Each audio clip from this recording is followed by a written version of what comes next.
Hey guys, what's up? This is officaljamntherealist coming back to you with another video. And today I'm really excited to make this video. Now, don't get it wrong, I'm excited when I make every video. But this video I'm really excited about because we're going to be dissecting the conversation between Boruto and Sasuke. And so what I'm going to do now from now on is review the chapter and dissect the important stuff. So for example, next video, I'll probably dissect Ada's powers. Then the next episode, I'll probably dissect the conversation between Mitsuki and Sadara. Then the next episode, the conversation between Kawaki and Naruto, because that is a really important conversation. And that right there is going to set up something huge. And so is this episode with the dissection between the Boruto and Sasuke conversation. So I'm not sure if I can put the panels up here. It's just going to be an image because I don't want to get copyrighted or anything. So I'm going to just talk about the conversation and we can dissect it. And also, if you like my content, hit that subscribe button, hit that like button, and also hit that notification bell so you can be notified when I post videos. And also, if you have any comments about the dissection or, your own dissection, put it down in the comments below.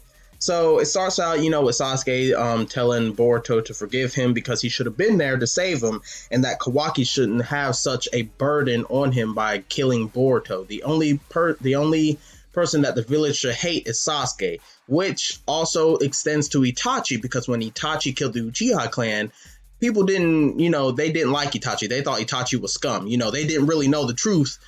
Only the third Hokage and the peers around the table knew the truth. And then when Sasuke left the village and, said he was going to attack the village and everything, Sasuke wanted to be that symbol of hatred that everyone went to instead of warring against each other. And we all know how that ended. Sasuke's now, the Shadow Kage of the Hidden Leaf. So another important thing that they talked about was when Boruto said Kawaki and him were brothers. And Sasuke turned his head.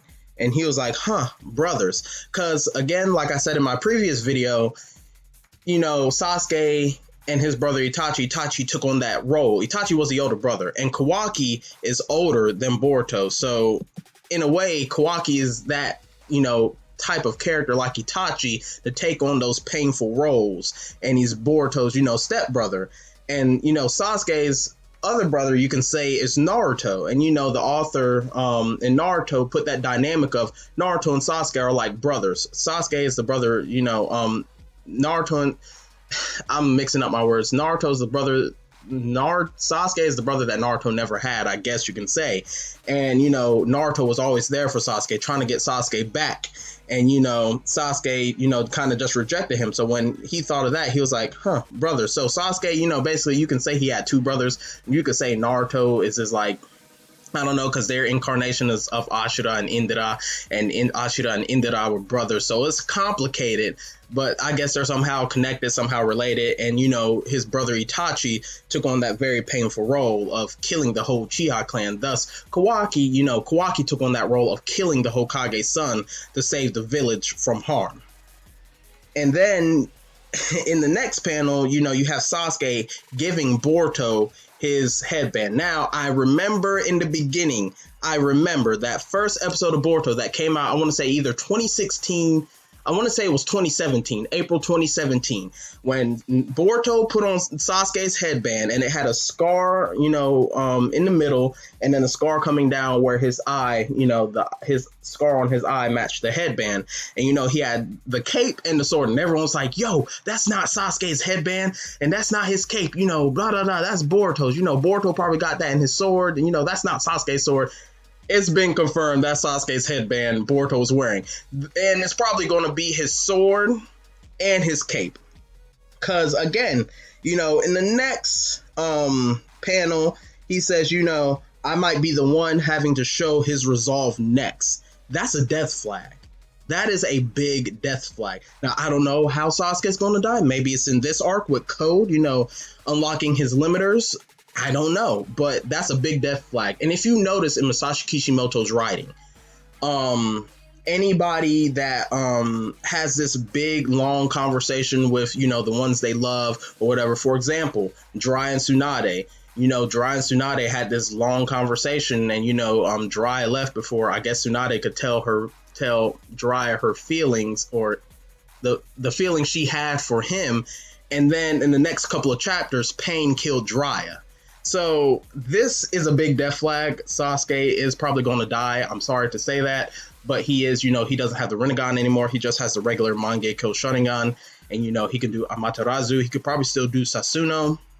I don't know. I'm gonna have to look back in my manga volumes. I'm not sure if he can. He could probably do perfect Sasuno because I believe he did it with. I'm not sure. I'm gonna have to look back again. But yeah, this is a big death flag, and like that you could see in the writing. Now there's some characters that did die, like the third Hokage. I was reading just today. I want to say it was volume 11 through 14. He had the third Hokage had that conversation with Anko, and you know, he said no one can beat Orochimaru that's in the village, because even Kakashi tried to go up against Orochimaru and he imagined his head just being sliced off before he could even move. That's how strong Orochimaru was back then in, you know, the Naruto universe. And also, you know, he went out, you know, spoke to the kids of the Hidden Leaf. You know, Konohamaru was still in the academy, and you know, he started thinking about the fourth Hokage and how everyone in the village was his family too.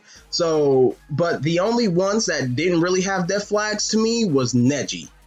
Neji was just random, because I remember reading that chapter in high school, and I remember I was like, bro, I got back home, you know, did my homework, got on the computer, started reading the chapter, and Neji just got hit with a huge piece of wood. I was like, excuse me? I was just so shocked, because there was no flags of, you know, like, wow, Neji's gonna die. But then, you know, now that I think about it, they were trying to protect Naruto with 8 trigrams rotation. I think that's what it was called, you know, to so Obito wouldn't kill Naruto, and thus Neji ended up dying in the process. But yeah, this is a big red flag for death flag for Sasuke. Sasuke will probably die in the future. I don't know, maybe in maybe Code's going to kill him with his limiters, because they're hyping up Code without his limiters. You know, they hyping him up, saying, you know, he's supposed to be like this perfect cell, like he gonna destroy the planet or something. Or maybe in Otsutsuki.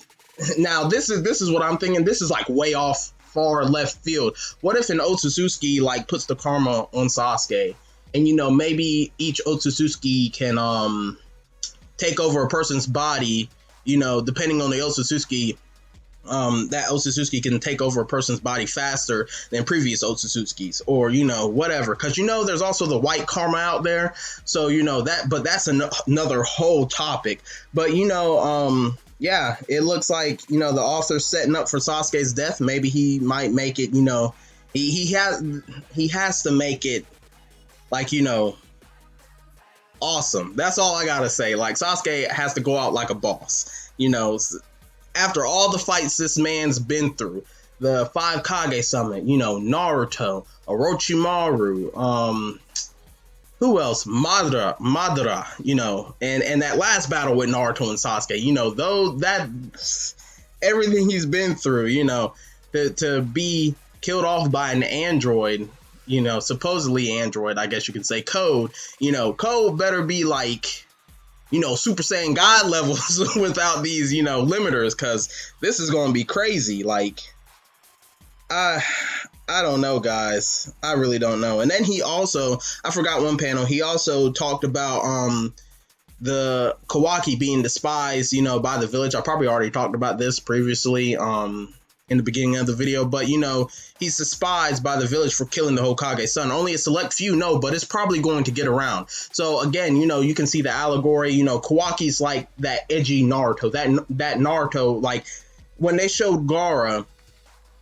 that would have been Naruto if he went down a path of evil, you know. But Kawaki is in that kind of crossroads where he's edgy, but his story's like Naruto. So like, he could go down either road. I feel like maybe he might go down the villain road. I don't know, because, you know, he's already taken on painful roles from, you know, trying to kill Boruto, keeping it between them, and like who knows what's going to happen next with Kawaki. Maybe he might be that, you know, Itachi character for the Boruto series. Who knows? But yeah, and also I wanted to add this at the end of the video, but I've been also thinking, you know, what if Code leads us to the Otsutsuki King? What if he gets summoned to the Otsutsuki King before getting his limiters broken? What if the Otsutsuki King can break his limiters and he can become a true Otsutsuki?